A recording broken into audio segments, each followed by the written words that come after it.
Hello and welcome everyone to Ty's Tip of the Week. For week 2, we are going to be talking about grip of the golf club. There are 3 most common ways we can grip the golf club. Those being a 10-finger grip where all fingers are wrapped around the club. The pinky going over the index finger and kind of in between the index and middle finger. That is an overlap grip. And then if our pinky and index finger kind of wrap in here together, that is going to be called an interlock grip. You've probably been doing one of those 3 for years, and we're not here to change that at the moment. What we are here to do is help neutralize our grip.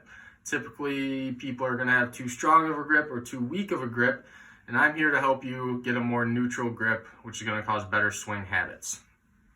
So, step 1, we want to make sure that this club is sitting right about there in the hand. Not in the palm and not out here in the fingertips. It's going to end up right about in that crease of the hand. And we're going to wrap our fingers around, make sure they're all nice and close with no gaps.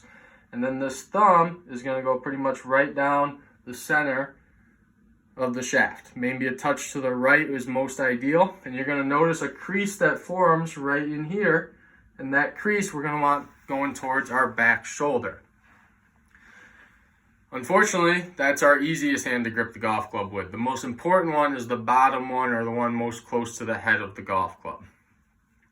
For right-handers, that's going to be your right hand. For left-handers, that's going to be your left hand.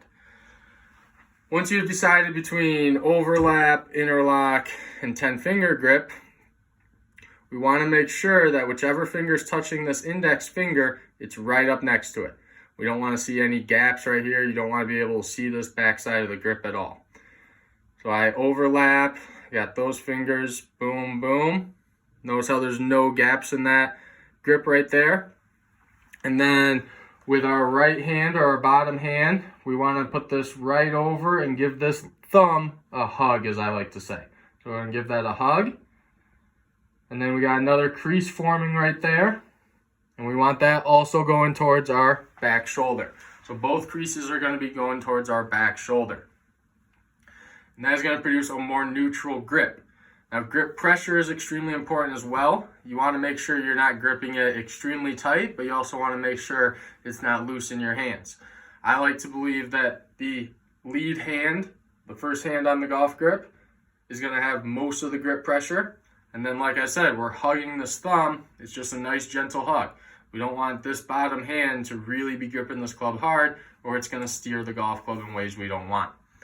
There's a little bit about grip for you. On a more individual basis, I'll be able to help you once everything's operating. I look forward to seeing you all. Stay safe and healthy, and hope this tip helped. Thanks.